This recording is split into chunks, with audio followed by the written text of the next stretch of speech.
April 6, 1943, 14 miles west of Maknessi, Tunisia.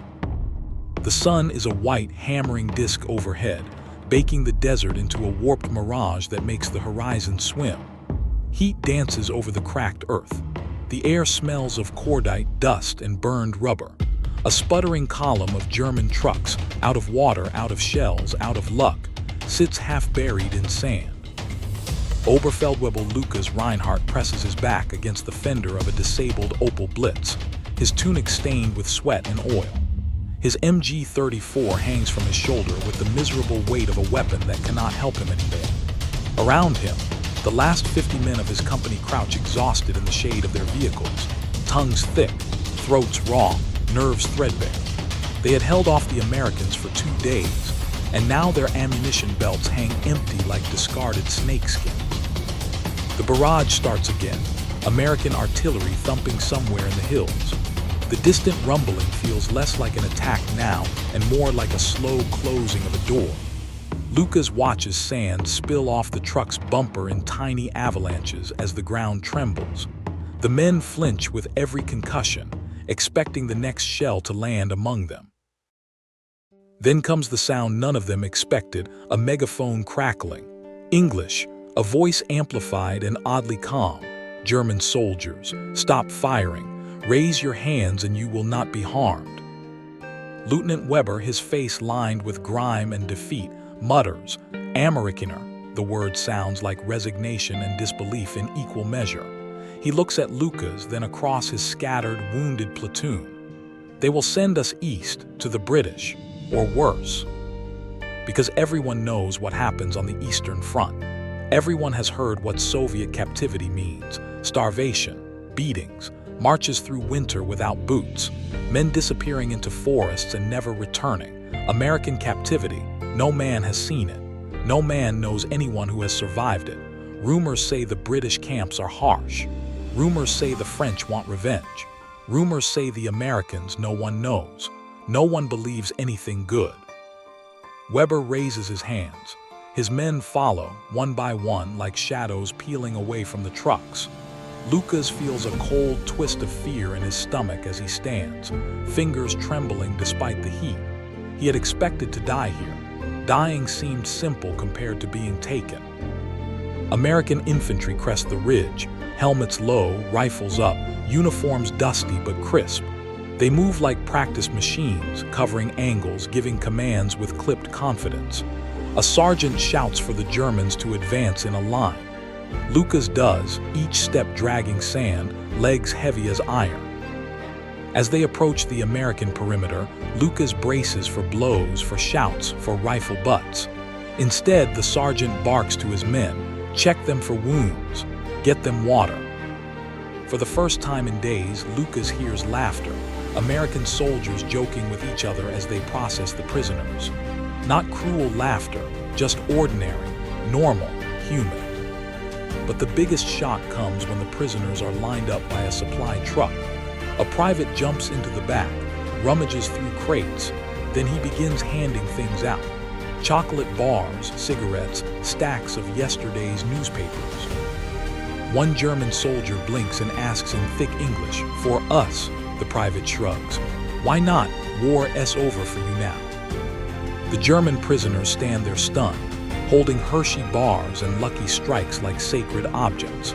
Lucas watches a fellow NCO break a chocolate bar in half and sob into his hands. Another stares at an American newspaper featuring baseball scores, unable to understand why his captors would give prisoners anything at all.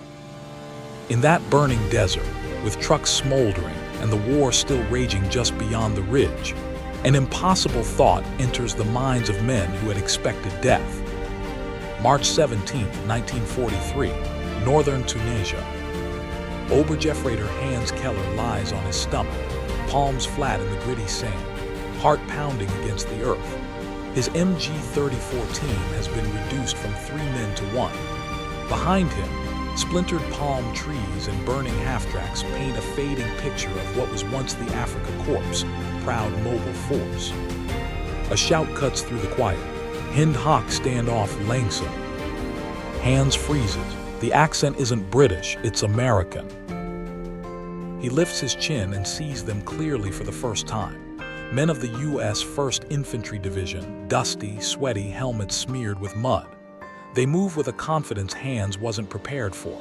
Carbines raised, fingers steady but not shaking. These aren't the brutal gangsters German propaganda warned about. They look ordinary, young, focused. Hans raises his hands. As he stands, he expects the rifle butt to the face, the kick to the ribs, the humiliation.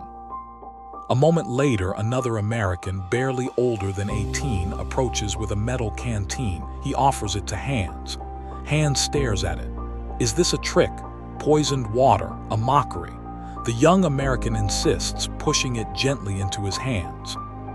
Hans uncaps it and drinks. Around him, dozens of other Germans, paratroopers, tank crewmen, infantry, are being gathered into a line. Not beaten, not stripped, just searched and escorted. One American even helps a wounded Oberstabsgefreiter stand upright. As Hans walks under guard toward a makeshift collection point, he notices something even stranger. The Americans look almost relieved. Tired, yes, exhausted from the fight, but not angry. There's no hatred in their eyes, just procedure, just another part of the job. As Hans walks under guard toward a makeshift collection point, he notices something even stranger. The Americans look almost relieved. Tired, yes, exhausted from the fight, but not angry. There's no hatred in their eyes, just procedure, just another part of the job. Even the guards seem relaxed, cracking jokes among themselves. One of them unpockets a small blue packet and tosses it casually toward Hans. It lands in the dirt. Hans bends down, picks it up, and reads the label. Lucky Strike, cigarettes. He looks at the soldier, confused. Why would the enemy give him this?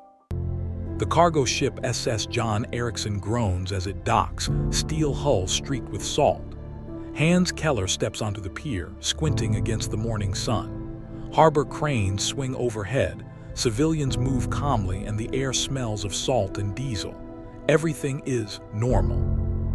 The POWs are marched toward Camp Swift, a sprawling facility of wooden barracks and barbed wire. Guards move among them, rifles slung casually. Hans braces for punishment. None comes. One corporal gestures toward a stack of packages. Starter kits, blankets, mess tin, soap, towel, and your weekly rations. Hans unwraps the small bundle. Inside are cigarettes, chocolate, fresh newspapers. He freezes. His mouth goes dry. The warnings, the stories of Allied cruelty, all of it collapses. The enemy, the Americans, are giving them food, comfort, even treats. Around him, other POWs clutch their chocolate and cigarettes, some laughing nervously, some just staring. Hans looks up at the bright sky and thinks, everything we were told about the Americans may have been a lie. And with that thought, the men realize something simple, shocking, and almost impossible to believe. They are safe.